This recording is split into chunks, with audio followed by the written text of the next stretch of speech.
নমস্কার বন্ধুরা, রনিতাস ফুড প্লেসে সকল বন্ধুকে স্বাগত জানিয়ে চলে এসেছি আবারও আপনাদের জন্য নতুন একটি রেসিপি নিয়ে।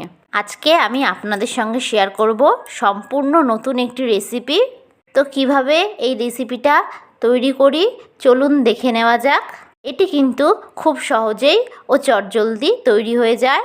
আমার এই রেসিপিটি যদি আপনাদের কাছে ভালো লেগে থাকে তাহলে অবশ্যই একটি লাইক করবেন, আমার চ্যানেলটি সাবস্ক্রাইব করে দেবেন ও পাশে থাকা বেল আইকনটা প্রেস করে দেবেন।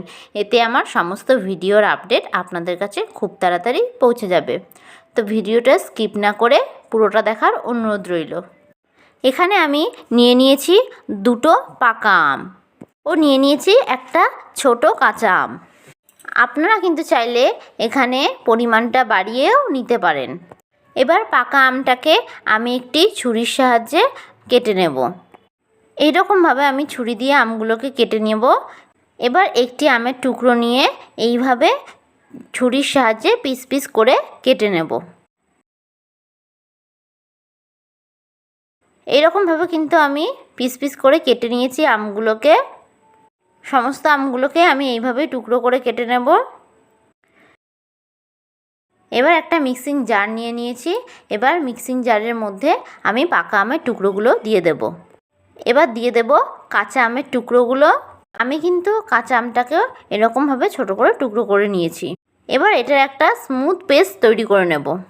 দেখুন আমি কিন্তু এরকম একটা স্মুথ পেস্ট তৈরি করে নিয়েছি। এবার একটা কড়াই বসিয়ে ভালো করে গরম করে নেব। কড়াইটা গরম হয়ে গেলে আমি আমের মিশ্রণটা কড়াইয়ের মধ্যে ঢেলে দেব।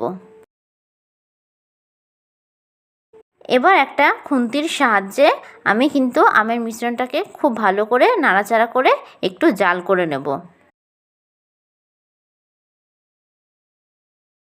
আমের মিশ্রণটা কিন্তু একটু জাল হয়ে আসলে আমি এর মধ্যে মিক্সিং জার ধোয়া জলটা দিয়ে দেব। দেখুন এখানে মিশ্রণটা কিন্তু খুবই ঘন লাগছে, তো আমি এখানে আরও একটু পরিমাণে জল অ্যাড করে দেব। এই মিশ্রণটা কিন্তু একদমই পাতলা করতে হবে। এবার এই সমস্ত মিশ্রণটাকে একটু সময় ধরে জাল করে নেব। আমের মিশ্রণটা একটু জাল হয়ে আসলে আমি এর মধ্যে অ্যাড করে দেব স্বাদ অনুযায়ী চিনি। চিনিটা দিয়ে আবারও একটু ভালো করে ফুটিয়ে নেব। এবার এর মধ্যে দিয়ে দেব পাতিলেবুর রস। সমস্ত মিশ্রণটা খুব ভালো করে মিশিয়ে নেব।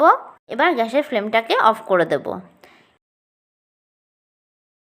এবার একটা মিক্সিং বোল নিয়েছি। এবার নিয়েছি একটা ছাঁকনি।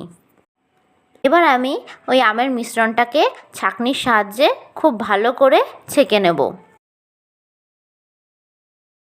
সমস্ত আমের মিশ্রণগুলো কিন্তু আমি এই ছাঁকনির সাহায্যে খুব ভালো করে ছেঁকে নেব। এতে করে কিন্তু মিশ্রণের মধ্যে কোনো আঁশ ভাব থাকবে না। দেখুন আমের মিশ্রণটা কিন্তু ঠিক এই রকমই পাতলা হবে। আপনাদের কাছে যদি মনে হয় এই মিশ্রণটা একটু ঘন হয়ে গেছে, তো সেক্ষেত্রে আপনারা এখানে একটু জল অ্যাড করে দেবেন। এবার আমি দুটো জুস গ্লাস নিয়ে নিয়েছি। এবার এর মধ্যে আমের এই মিশ্রণগুলোকে ঢেলে দেব। এবার এটাকে আধ ঘন্টার জন্য ফ্রিজে রেখে দেব। আধ ঘন্টা পর ফ্রিজ থেকে বের করলেই কিন্তু খুব সুন্দরভাবে তৈরি হয়ে যাবে আমাদের এই আমের জুসের রেসিপি। এটি কিন্তু খেতে খুবই সুন্দর লাগে। এটির স্বাদ কিন্তু অনেকটা ফুটির মতন।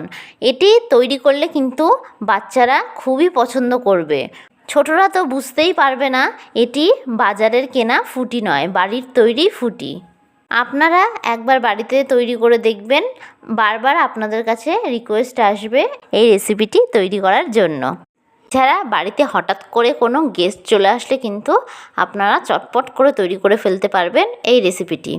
আমার এই রেসিপিটি যদি আপনাদের কাছে ভালো লেগে থাকে তাহলে অবশ্যই একটি লাইক করবেন, আমার চ্যানেলটি সাবস্ক্রাইব করে দেবেন ও পাশে থাকা বেল আইকনটা প্রেস করে দেবেন।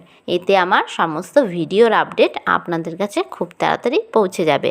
আশা করি আপনারা সকলে ভালো থাকবেন, সুস্থ থাকবেন। ধন্যবাদ।